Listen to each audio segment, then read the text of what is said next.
What I'm about to tell you could fundamentally change the dynamic of how people enjoy VR, from games to hardware to the population of VR as a whole. Meta is officially canceling the Quest 2 and the Quest Pro, but really nobody cares about that anyway.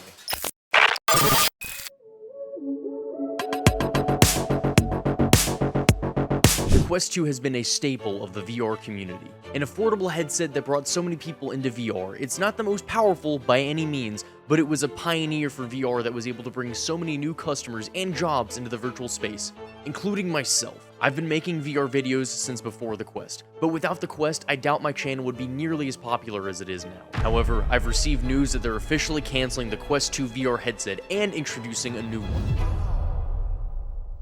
It all started with this creator, sadly with Bradley. He's a VR creator and one of the most honest people I've ever had the pleasure of meeting. He gives credit where credit is due and isn't afraid to call somebody's product a steaming pile of dog crap if that's really what it is. Through his connections, he received some leaked information about the Quest 2 cancellation and the creation of a new headset. And before this video continues, I do want to let you know that I cannot verify the integrity of the publisher for this specific piece of information. The article describes that Meta is planning to terminate the Quest 2 following the release of their new headset in mid-2024. And as of right now, this headset is being referred to as the Meta Quest Lite. Later, I'm going to go into why they made this decision and why it's happening, but let's focus on the article for right now. The Quest Lite, as its base model, is going to have Fresnel lenses, which are the same lenses that the Quest 2 has, the Quest 2 type pass-through, an XR Gen 2 processing chip like the Quest 3, but with no depth sensor like the Quest 3 has, and a 64GB storage. And this entire downgrade can be yours for the low price of $200. And you can see from the price sheet here of what they're planning to do to the price of the other variants of the Quest 3 Lite,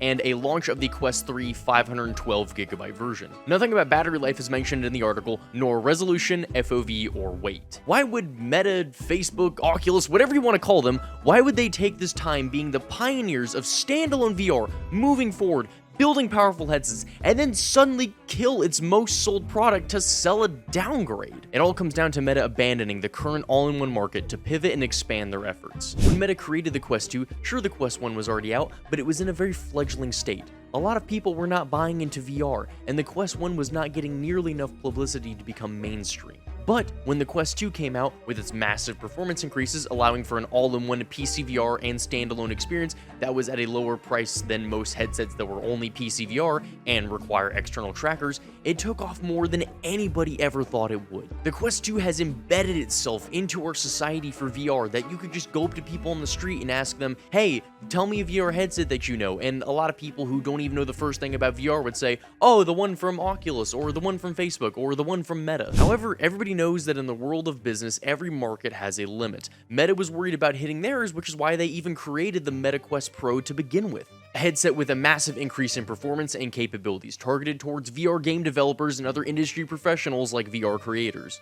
Think about it in terms like this. If a VR studio, assuming that the entire business would most likely have more money than the average consumer, was going to buy 2 VR headsets to have on hand for their studio, why not sell them a higher-end, more profitable headset? And this same thinking is what eventually canceled the Quest 2. Having an all-in-one VR headset that everybody's going to use for everything is not profitable in the long run. Those on the lower end who only use VR once every 2 weeks or so, or only use VR for media streaming or low-poly games will think that the Quest 2 just isn't a worthwhile investment. And those on the higher end may avoid the Quest and want to save their money until they have a full PC VR setup with a native PC VR headset and have the setup of their dreams without having the headset as an intermediary. So, Meta decided to pivot. Pivot!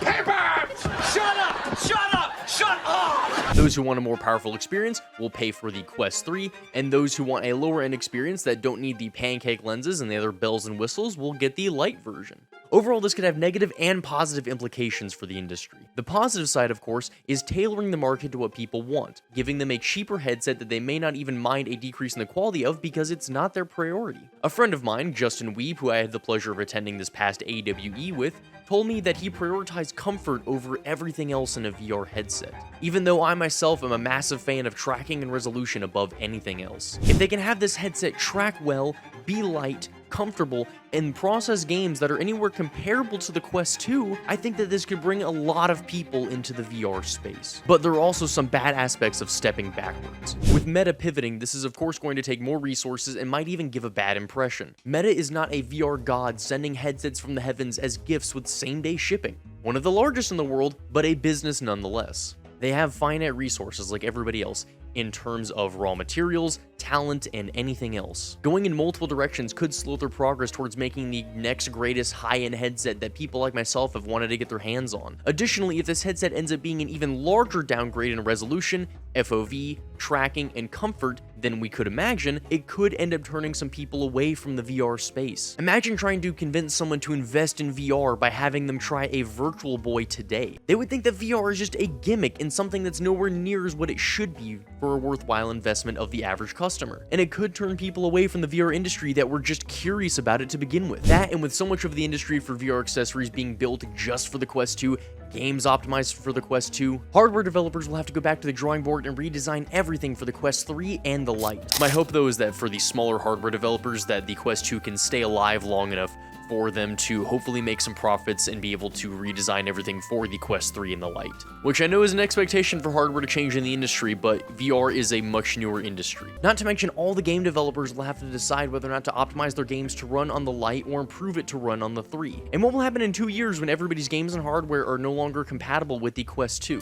However, the hope here is that everything is going to be backwards compatible, of course, kind of like how the Quest 3 runs everything that the Quest 2 does. Hopefully the Quest 2 will be able to run anything the developers decide to make for the Quest 3 Lite. I might be exaggerating here, but I would be worried about the state of the industry if the majority of VR users who invested in the 2 but didn't have a love for VR or the funds to upgrade their headset just moved on from VR because they felt like they got the short end of the stick from Meta. And yes, I do realize that this could be an exaggeration, especially with the fact that there is a new iPhone almost every year, but the VR industry is a much newer industry than the smartphone. It may not be as massive a scale, but I have people in my own community, people that I've interacted with in certain VR lobbies who feel burned by Meta because they invested early in the Quest 1 and they just don't have the funds to buy a Quest 2. And developers of independent games left and right, as well as Meta themselves, are cutting development for the Quest 1. Because, like I said earlier, everybody has finite resources and they have to put it where they're going to make the most profit. I'll try to hold out hope that this will be a positive pivot for the VR industry and that everybody out there with their OG Quest 2s can have some sweet collector's items at least. But to be clear, not collector's items on your shelf. I better see all of you having fun in VR. I hope that this was able to inform some of you people out there in case you wanted to know about the current state of VR headsets, especially for all of you small business owners out there